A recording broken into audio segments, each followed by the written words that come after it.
আমাদের অতিথিবর্গরা মূল্যবান সময় থেকে আপনারা মাঠের মধ্যে উপস্থিত হয়েছেন।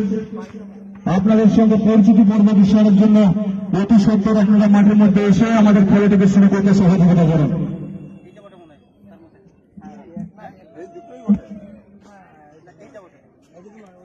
জানাবার মতো হয়তো কোনো ভাষা নেই, তবু ওনাদের আত্মার চিরশান্তির কামনার উদ্দেশ্যে আমরা 1 মিনিট নীরবতা পালন করব।